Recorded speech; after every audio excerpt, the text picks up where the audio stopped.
हीरा मंडी के इतने बेहतरीन गाने आपने लिखे, सबसे पहले तो उसके लिए बहुत शुक्रिया जी, बहुत शुक्रिया। बहुत ही बेहतरीन लाइन जो एक हिसाब से देखा जाए तो हीरा मंडी की पहचान बन गई, एक बार देख लीजिए। जी हाँ, तो मैंने कोशिश ये की इस गाने के थ्रू कि मैं पूरा गाना फीमेल पे हो, और वो संजय जी ने उसको पिक्चराइज भी वैसे किया। और देखिए, लोगों को यहाँ आप लोग सवाल कर सकते हैं कि नहीं वो तो कुछ अलग टाइप की फीमेल थी, अलग टाइप की बातें कर रही थी, अलग काम करती थी, ऐसा बिल्कुल नहीं है। और पहले तो नाम भी नहीं आते थे राइटरों के, तो वो गलत बात है, वो नहीं होना चाहिए। और हम उसके कोई उठाए या ना उठाए, मैं तो हमेशा बोलता रहता हूँ, और बोलना चाहिए, क्योंकि हमारे लिए हम नहीं बोलेंगे तो कौन बोलेगा। देखिए, गाना आज हम अगर देखें, मेरे ख्याल से वेब सीरीज को आके 2-3 महीने तो हो गए हैं जी। तो अगर कोई चीज सबसे आगे तक गई है और आज भी चल रही है तो वो उसी का चेहरा और यही गाना। बाकी लोगों के जो डायलॉग्स थे वो होके सबने अच्छा काम किया, लेकिन वो कहीं ना कहीं दूसरी चीजें आ गई तो वो उस पर हावी हो गई, लेकिन इस पे अभी तक नहीं हुई है। कि मेरी कोशिश यही है कि मैं मरने से पहले मैं कुछ ऐसे काम कर जाऊं जो मेरे बाद भी रहें। एंड आजकल का जो गाने लिखे जा रहे हैं ना, वो सिर्फ 15 सेकंड की रील के लिए लिखे जा रहे हैं, सिर्फ हुक उतना ही रहता है। ये एक पागलपन है, इसे यूं कह लीजिए। और लोग एक बहुत जल्दी में हैं और इतनी स्पीड से दौड़े हैं कि बस वहाँ जाके मंजिल पकड़ लें। और वो 10 सेकंड के लिए काम क्यों कर रहे हैं मेरे को समझ नहीं आया। जो भी लोग कर रहे हैं, चाहे वो राइटर हो, चाहे वो प्रोड्यूसर हो, चाहे वो डायरेक्टर हो, ये गलत कर रहे हैं। ये काम 10 सेकंड का नहीं है। पहले कोई इश्क तो करे यार, फिर वो मजनू बाद में बनेगा। पहले कोई मजनू बनता है क्या? पहले इश्क किया जाता है, उसके बाद कोई मजनू बनता है। तो उसे मजनू बनने का मौका तो दें, उसे वहाँ तक आने तो दें, उसके पहले उसको जज करके उसको डोमिनेट ना करें। अब मुझे पता चल गया है कि मैं सिर्फ और सिर्फ लिखने के लिए पैदा हुआ हूँ, और मैं यही करते करते एक दिन मर जाऊँगा। आपके लिए इश्क क्या है?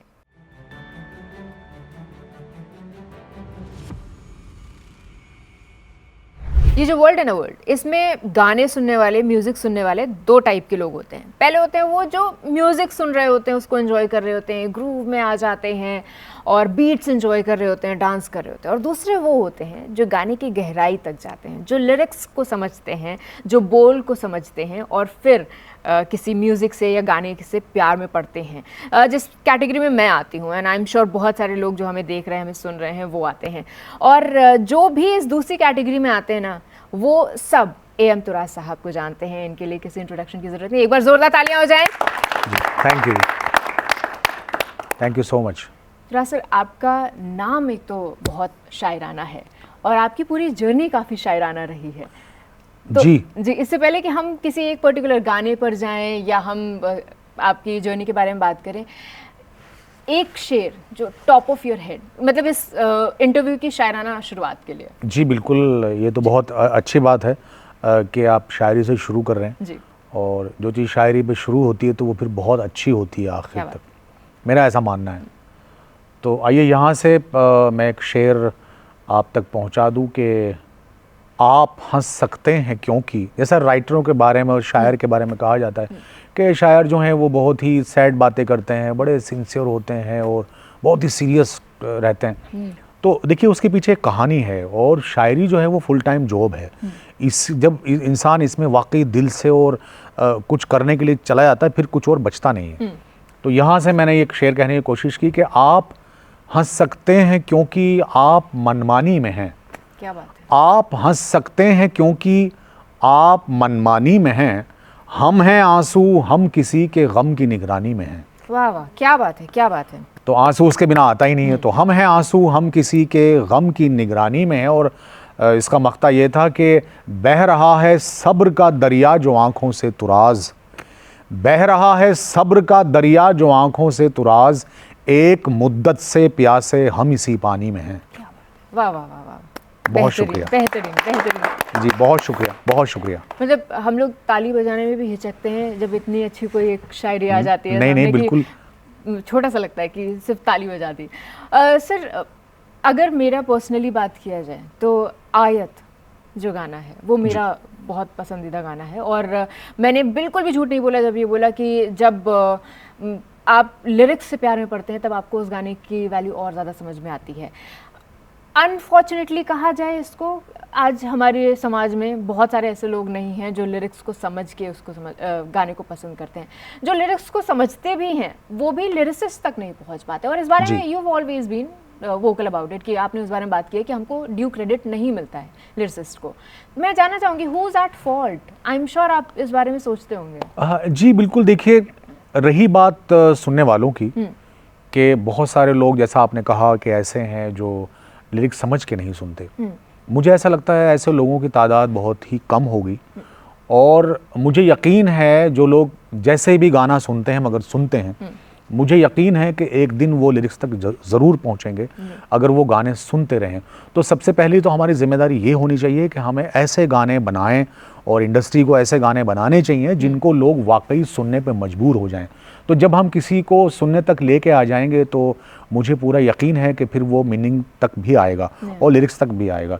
और दूसरा सवाल ये था कि गाने मतलब लिरिसिस्ट को थोड़ा कम क्रेडिट मिलता हाँ, है। जी हाँ, देखिए उसमें कहीं ना कहीं हमारी जो इंडस्ट्री है वो इस में कहीं ना कहीं उसकी इसमें थोड़ी सी कमी है, चूँकि जो, और लिरिसिस्ट की बात नहीं है ये सिर्फ, यहाँ पे जो स्क्रिप्ट राइटर हैं उनका भी यही दर्द है। हाँ, बिल्कुल। कि वो मंजर आम पे नहीं आ पा रहे हैं और उनको वो इज्जत और वो फैसिलिटीज़ नहीं मिल रही हैं जिसको वो डिज़र्व करते हैं। और उससे मेरा ये मानना है कि उससे सिर्फ राइटर्स का या लिरिसिस्ट का नुकसान नहीं हो रहा है, उससे पूरी फिल्म इंडस्ट्री का नुकसान हो रहा है।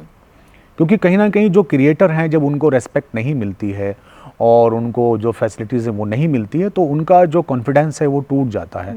और कॉन्फिडेंस के बिना कोई भी कमाल का क्रिएशन नहीं हो सकता। आर्ट सिर्फ और सिर्फ कॉन्फिडेंस का नाम है।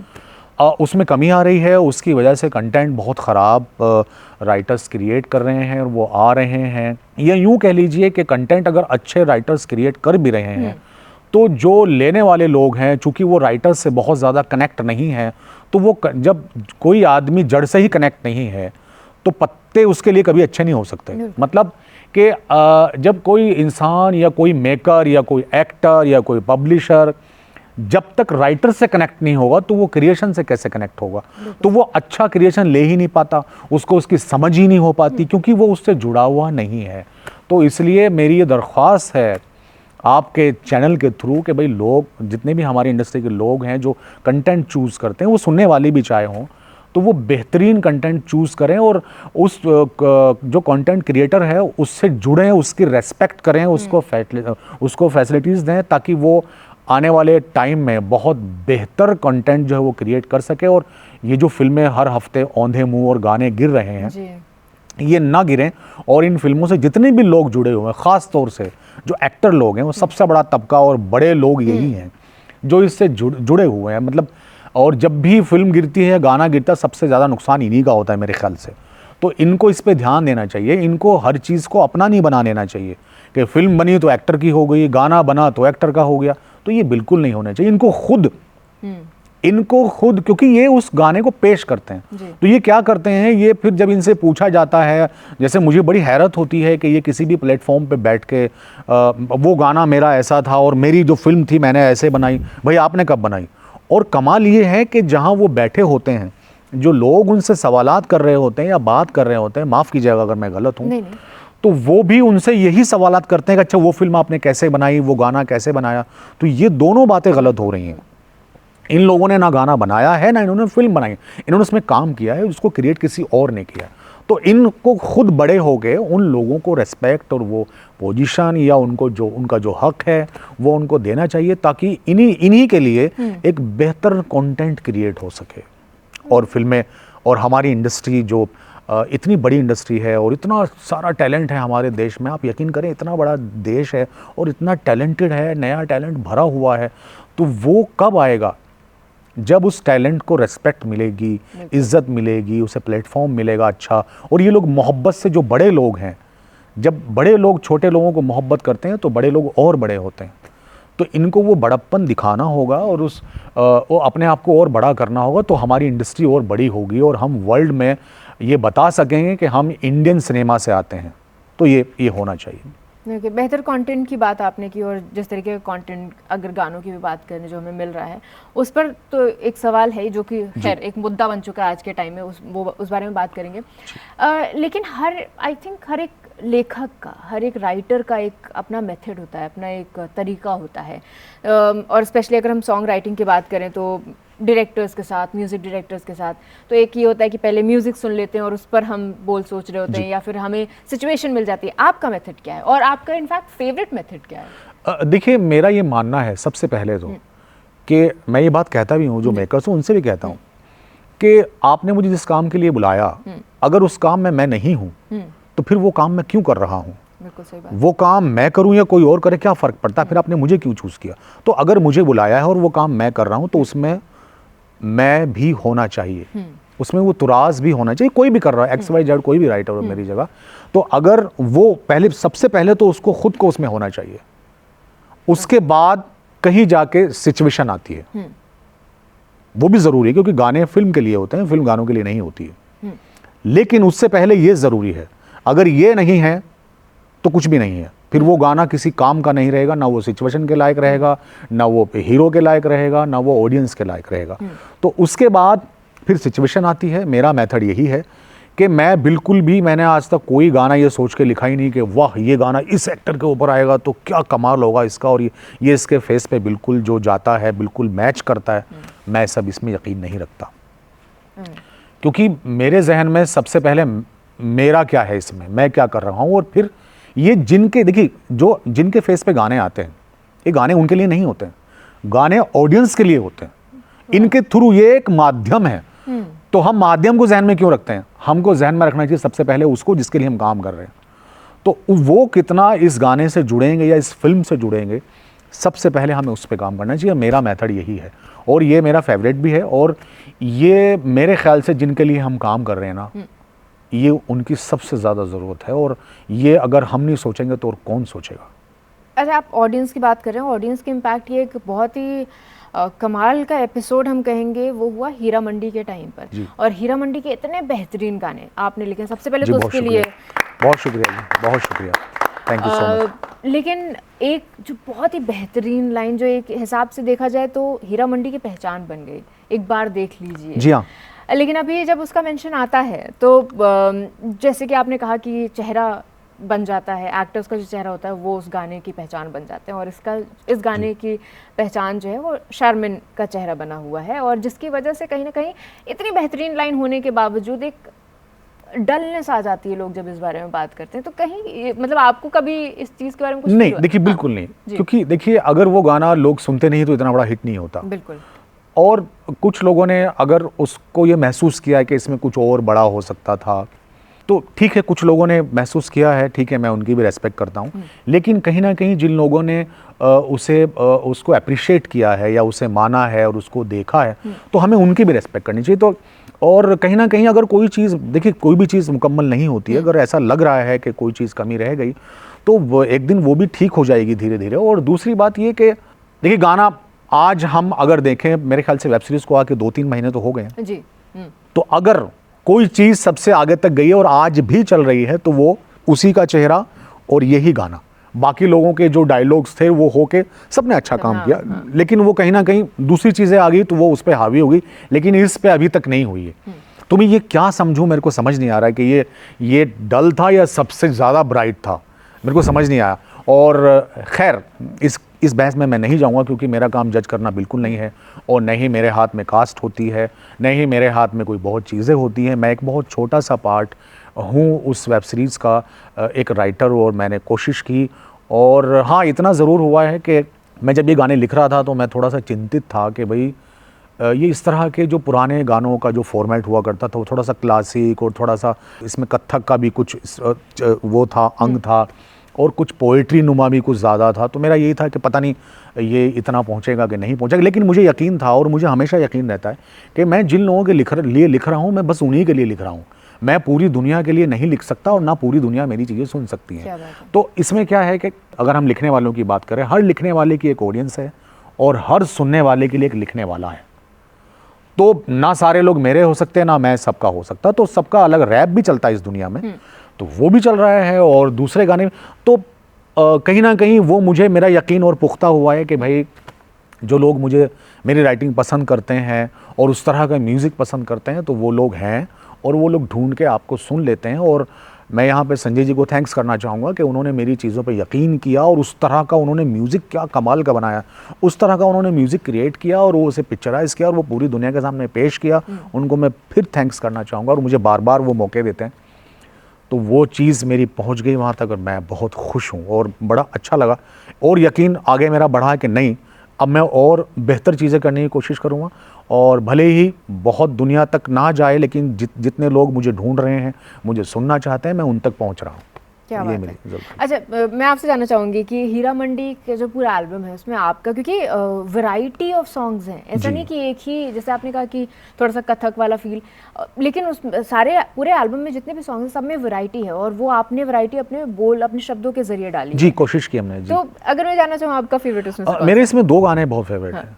एक तो 14वीं शब को कहाँ चांद कोई ढलता है, बिल्कुल, उसमें एक अलग तरह की पोइट्री है और दूसरा जो गाना मैंने लिखा बहुत ही अलग, हमें देखनी है आज़ादी, तो वो मुझे ज़्यादा पसंद है सबसे ज़्यादा, क्योंकि उसमें मैंने एक अलग दर्द बयान करने की कोशिश की है। जो देखिए, ये जो आज़ादी हमको मिली है, इसमें इस आज़ादी पे आज तक जितनी भी फिल्में बनी या जितने भी गाने बने या जितनी भी गाथाएं इसकी गाई गई, मुझे लगता है कि उसमें एक आधी पॉपुलेशन जो शामिल थी वो थी फीमेल।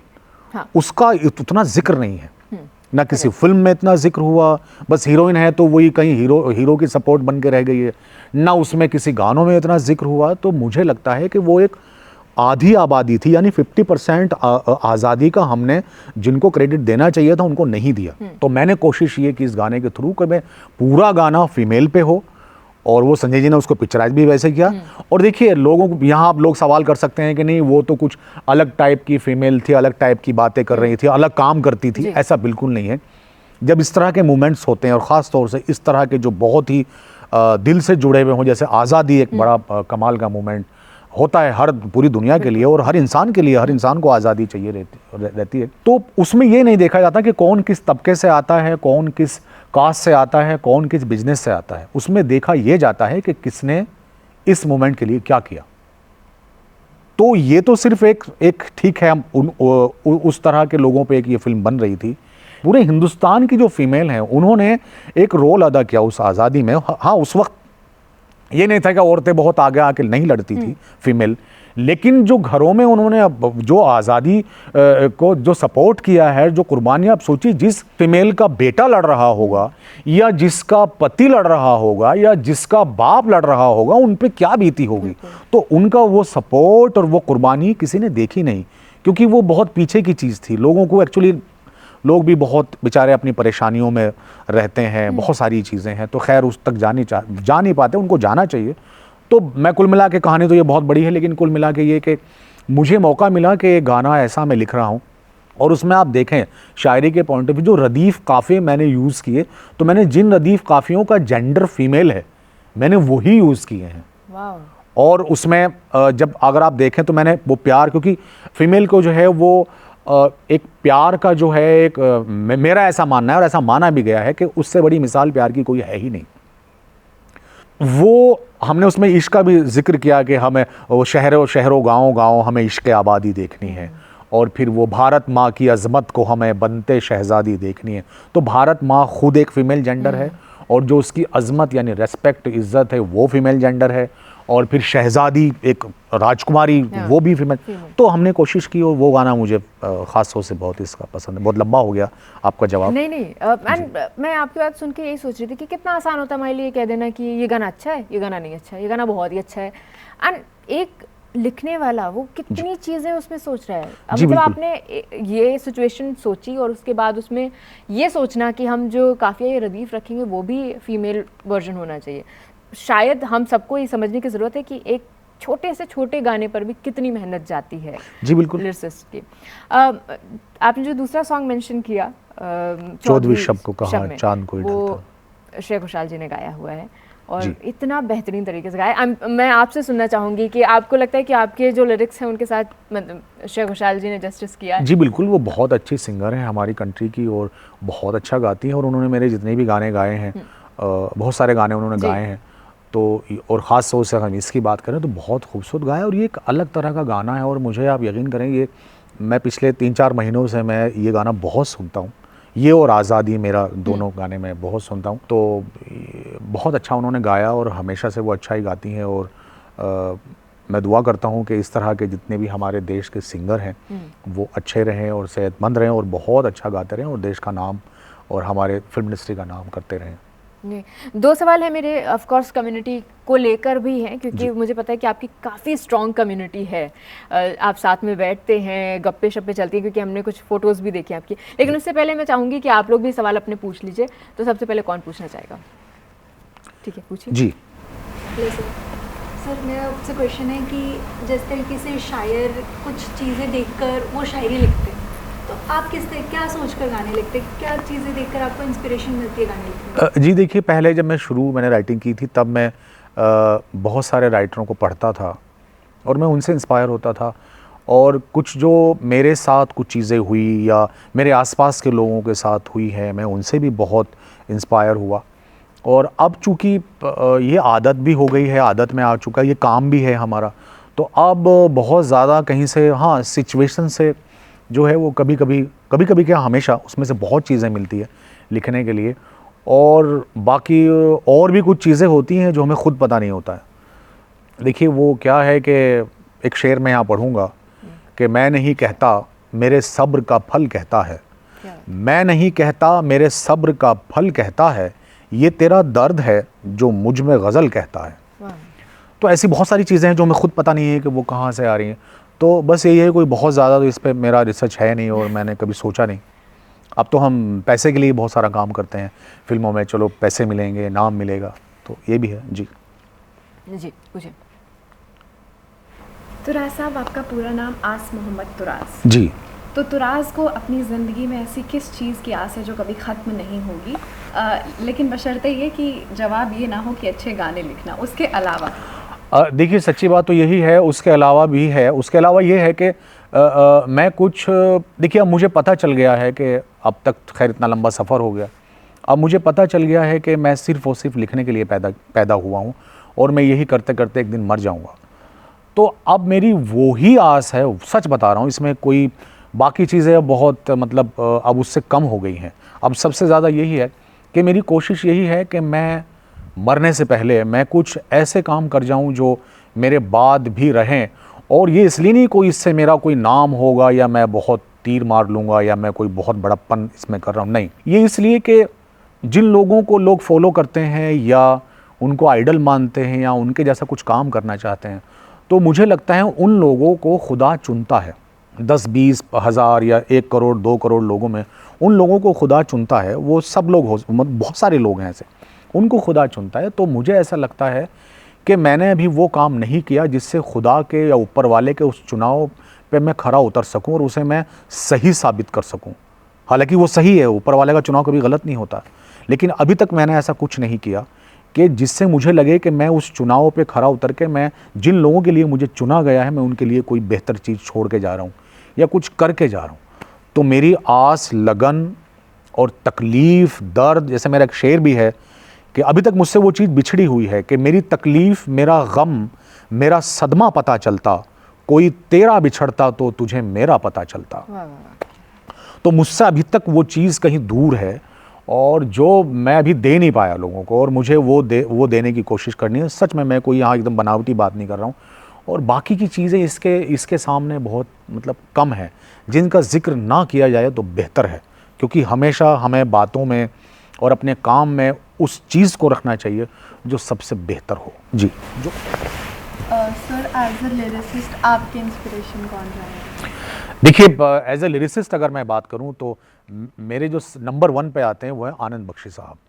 मैं उनका बहुत बड़ा फ़ैन हूं, क्योंकि आनंद बख्शी साहब ने जो फिल्म के लिए काम किया है वो किसी ने नहीं किया, मेरे पॉइंट ऑफ व्यू से। मैं गलत भी हो सकता हूं। उसके बाद मैं दूसरे नंबर पे मैं आता हूं साहिल लुधियानवी साहब। उन्होंने फिल्मों को एक पोएटिक अंदाज में लेके गए और वो काम किया। और बख्शी साहब फिल्म लिखते थे गानों में, उनके गानों में आप देखिए स्क्रीन प्ले होता था, तो वो मुझे बहुत इंस्पायर करते हैं। और बाकी सब दुनिया नंबर 3 पे आती है, मैं खुद भी उसमें। जी। अच्छा तुराज सर, कोई ऐसा सॉन्ग जो आपको लगा, मतलब जो आपके दिल के बेहद करीब है लेकिन उसने उतनी पॉपुलैरिटी नहीं देखी? जी बिल्कुल। वो कौन सा सॉन्ग? एक गाना है, गंगूबाई में एक गाना था जो अरिजीत ने गाया था, मुस्कुराहट को भी आने पे मज़ा आने लगे, गम को भी इतनी खुशी दो वो मुस्कुराने लगे। वो तो काफी मतलब वन ऑफ द हाँ, लेकिन इतना नहीं वो बजा जितना बजना चाहिए था, जितना। लेकिन फिर वही बात आती है कि जिन लोगों के लिए वो शायद लिखा गया था उन लोगों ने ज़रूर सुना है उसको, तो उससे ज़्यादा मैं भी मतलब ठीक है, अब जितने लोगों तक वो शायद उतनी ही लोगों तक वो के लिए लिखा गया था। और हालांकि मुझे ऐसा लगता है कि मैंने उससे अच्छी राइटिंग अभी तक की नहीं। उसमें आगे कुछ लाइनें थी कि उदासियों के तले मुस्कुराहटें हैं दबी, ज़रा से होंठ हिलाओ तुम्हें दिखेंगी अभी, उसको देखो जो तुम्हें ज़िंदगी दिखाने लगे, गम को भी इतनी खुशी दो वो मुस्कुराने लगे।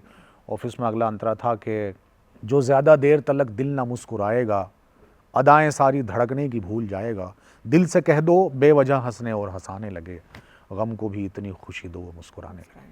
क्या बात है, क्या बात है। इसमें एक अच्छी राइटिंग मैं इसलिए कह रहा हूँ, कोई ऐसा बहुत कमाल नहीं मैंने लिख दिया, लेकिन इसको मैं अच्छी इसलिए कह रहा हूँ कि इसमें एक मोटिवेशन है, एक तकलीफ़ों से बाहर निकलने का एक ज़रिया है, इसमें एक बात है, तो उस एंगल से मैं इसको अच्छा बोल रहा हूँ। मुझे ऐसा लगता है जैसे मुझे जो राइटिंग बेहतरीन लगती है, जो आपकी है स्टाइल, वो होता है गागर में सागर भरना, कि आपने एक शब्द, एक लाइन में ना, एक सेंटेंस में बहुत बड़ी बात बोल दी है जो नॉर्मली हमारे दिमाग में रहती है, लेकिन हम उसको एक शब्द, एक लाइन में पिरो नहीं सकते। जी बिल्कुल, बस वही आर्ट, वही है शायरी का जो आर्ट है वही है, बात तो वरना वही है, हम कोई आसमान से बातें नहीं करते, लोगों से ही बातें करते हैं, सब राइटर, तो बात वही है।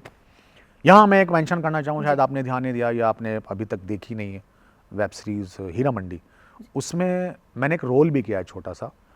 अब पहले एपिसोड में जो वो शायर है जिसकी वो आलमज़ेब फ़ैन रहती है, वो शायरी पढ़ रहा है, बैठ के मुशायरा हो रहा है, तो वो मेरी ही गज़ल है और मैंने ही लिखी है और मैंने ही पढ़ी भी है।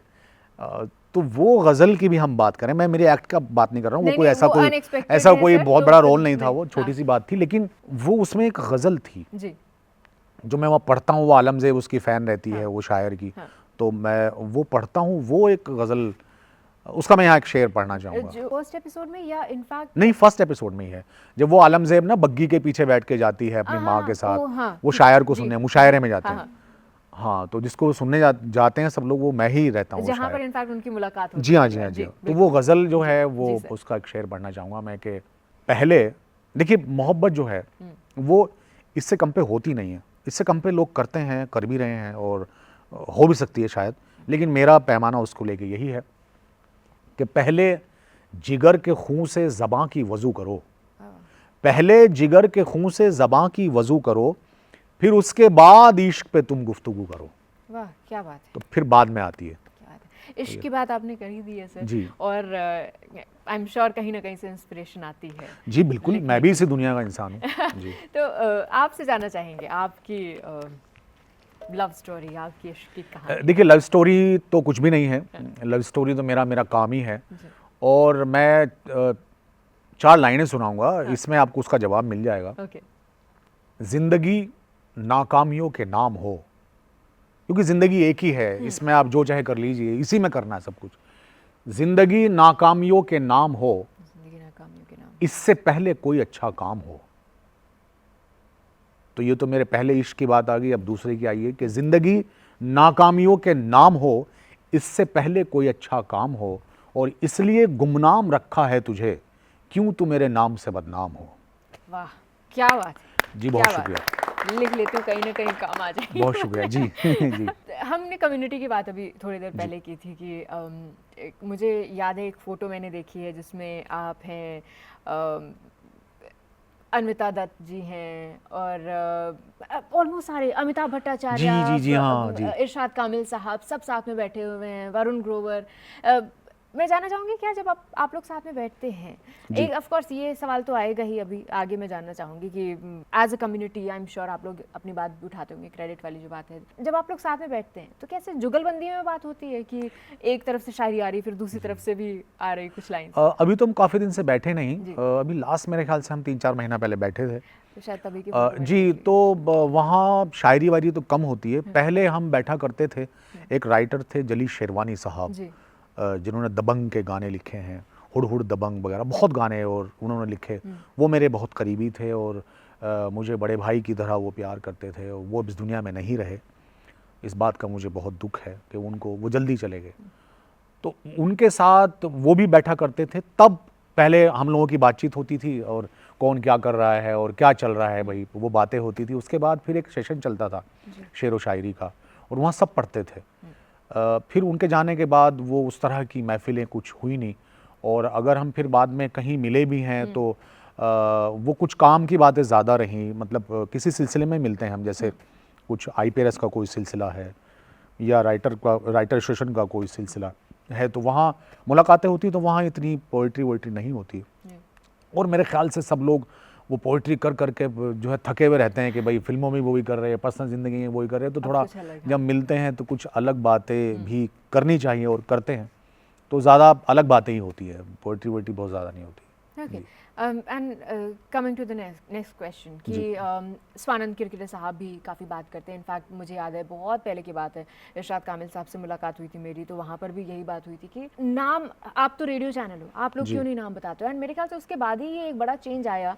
एंड मुझे याद है एक सॉन्ग भी आया था लॉकडाउन के बाद, और अब हम लोगों के लिए मैंडेट है, और ये मैं सिर्फ इश्क FM की बात नहीं कर रही हूँ, शायद सारे रेडियो चैनल में चलता है कि जब भी हम गाने के बारे में बता रहे हैं तो हम सिर्फ मूवी का नाम नहीं बताएंगे और सिंगर का नाम नहीं बताएंगे, हम कंपोज़र और लिरिसिस्ट भी बता रहे होते हैं। ये एक छोटा सा बदलाव है, ये हमारी तरफ से एक कॉन्ट्रीब्यूशन है। लेकिन एज अ कम्युनिटी जब आप लोग साथ में होते हैं तो क्या आप लोगों ने कभी इसके लिए एक साथ वॉइस उठाने की बात हाँ, इसके लिए कोशिश करते हैं, और ये हो रहा है, और ये नहीं होना चाहिए, क्योंकि देखिए फिर वही बात आती है कि गाने में जो एक्चुअल क्रिएटर होते हैं वो दो ही लोग होते हैं। सिंगर गाने में क्रिएटर नहीं होता है। Exactly. क्योंकि वो अपनी आवाज़, वही आवाज़ इस गाने में दी है, वही आवाज़ दूसरे गाने में, वही तीसरे में, चौथे में, तो वो कुछ क्रिएट नहीं कर रहा है। हम वही मुखड़ा किसी और पिक्चर में या किसी और प्लेटफॉर्म पे नहीं देंगे, वरना कॉपीराइट का इशू आ जाएगा। तो और कंपोज़र का भी यही हाल है। तो इसमें दो ही, या जो म्यूजिशियन है वही साज और वही जो है वो सुर सब जगह बजाते हैं। मैं ये नहीं कहता, उनका बहुत बड़ा कंट्रीब्यूशन होता है गाने में, और उनको मैं अप्रिशिएट करता हूँ, उनको उनका हक मिलना चाहिए। लेकिन जो मेन क्रिएटर होते हैं गाने में वो दो ही लोग हैं। एक कंपोज़र, जैसे फिल्म के अंदर भी दो ही होते हैं, एक डायरेक्टर होता है जो विजुअल्स क्रिएट करता है, और दूसरा राइटर होता है जो स्क्रिप्ट और कहानी क्रिएट करता है। तो इन दो लोगों को सबसे ज़्यादा अप्रिशिएशन मिलना चाहिए, जो नहीं मिलता है। तो गाने में ये दो लोगों का तो बहुत, अब जैसे अब आके जैसा आप बता रहे हैं कि मैंडेटरी हो गया है, और लोग उसको जो है वो अब थोड़ा सा, जैसे मैं यहाँ बैठा हूँ आपसे बात कर रहा हूँ, तो ये बहुत लोग देख रहे हैं। तो अब जाके ऐसा हुआ है, पहले तो इस तरह की चीज़ें, सोशल मीडिया नहीं था तो इतना पता नहीं था, और पहले तो नाम भी नहीं आते थे राइटरों के। तो वो गलत बात है, वो नहीं होना चाहिए, और हम उसके, कोई उठाए या ना उठाए, मैं तो हमेशा बोलता रहता हूँ, और बोलना चाहिए, क्योंकि हमारे लिए हम नहीं बोलेंगे तो कौन बोलेगा। बिल्कुल सही बात है। कंटेंट की बात अभी थोड़ी देर पहले आपने कही थी, और आजकल का कंटेंट, और मैं हमेशा ये बात बोलती हूँ कि जब आर्ट नहीं मैथ्स बन जाए, क्योंकि हम ये देख रहे हैं कि नंबर कितने आ रहे हैं उस एक गाने पर, और वो एंड आजकल का जो गाने लिखे जा रहे हैं ना, वो सिर्फ 15 सेकंड की रील के लिए लिखे जा रहे हैं, सिर्फ हुक उतना ही रहता है, और वो नहीं। इस बदलाव के बारे में आप क्या सोचते हैं? हाँ, देखिए, ये बदलाव नहीं है, ये एक पागलपन है, इसे यूँ कह लीजिए। और लोग एक बहुत जल्दी में हैं और दौड़ रहे हैं कि हम बस यहाँ से इतनी स्पीड से दौड़े हैं कि बस वहाँ जाके मंजिल पकड़ लें। तो ये वो वाली बात है। और वो 10 सेकंड के लिए काम क्यों कर रहे हैं, मेरे को समझ नहीं आया। जो भी लोग कर रहे हैं, चाहे वो राइटर हो, चाहे वो प्रोड्यूसर हो, चाहे वो डायरेक्टर हो, ये गलत कर रहे हैं। ये काम 10 सेकंड का नहीं है। आर्ट ज़िंदगी भर का है, और अगर वो इसको इससे अलग कर रहे हैं तो मतलब फिर कुछ और ही दुनिया में, और ही ज़िंदगी में है वो। तो ऐसा बिल्कुल नहीं होना चाहिए। हमें पूरे गाने के लिए काम करना चाहिए। और रील वील तो जब आप पूरा गाना अच्छा बना, देखिए फिर वही बात आती है कि इसका मतलब 10 सेकंड के लिए आप काम करें, 10 सेकंड अच्छी है, बाकी पूरा गाना ख़राब है। इसका तो मतलब यही हुआ, क्योंकि आप काम ही उसी के लिए कर रहे हैं। तो वो 10 सेकंड आपके गाने में को आप ऐसा बना रहे हैं कि बस 10 कमाल का कर दें, लोग उसे उठा के रील बना लें। आप ऐसा क्यों नहीं बना रहे कि पूरा गाना उठाने पर लोग मजबूर हो जाएं और रील 3 मिनट की हो या 3.5 की हो, या ऐसी जगह डालें, नहीं यार ये गाना तो इससे कम पे हम काट ही नहीं सकते इसको। तो हम एडिट वही करते हैं जहाँ कुछ प्रॉब्लम होती है, जहाँ चीज़ें ख़राब होती हैं। तो अगर ये एडिटिंग 15 सेकंड की हो रही है, इसका मतलब 3 मिनट के गाने में आपके प्रॉब्लम है, या आपकी 3 घंटे की पिक्चर में प्रॉब्लम है, उसे ठीक कीजिए। वो आपका काम है। अगर आप वो नहीं कर रहे तो आपको ये काम करने का कोई हक मेरे ख्याल से नहीं है। बहुत लोग तैयार खड़े हुए हैं, नया टैलेंट, आप उनको जगह दीजिए, वो करेंगे। आप चले जाइए। बहुत लोग चले गए, जो पहले लोग थे वो आज नहीं है, हम भी नहीं रहेंगे। तो हम एक टाइम के लिए सब यहाँ आए हैं, अपना अपना रोल कर रहे हैं, तो वो अच्छे से करें और इसको अच्छे से अदा करके आगे बढ़े, फिर दूसरे पे छोड़े। ये इतनी जल्दी शॉर्टकट और ये ऐसा करके इसी पे काम कर लो, पूरी ज़िंदगी हम नहीं रहने वाले हैं, ताउम्र कोई रहने वाला नहीं है। ये सब आएंगे और जाएंगे, और आए हैं और लोग और गए हैं, और आगे भी ऐसा होगा। तो इसलिए हमें अच्छा काम करना चाहिए।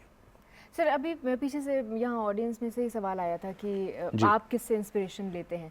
मैं जानना चाहूँगी कंटेम्प्रेरी लिरिसिस्ट में से और नए लोगों में से आपका फेवरेट कौन है?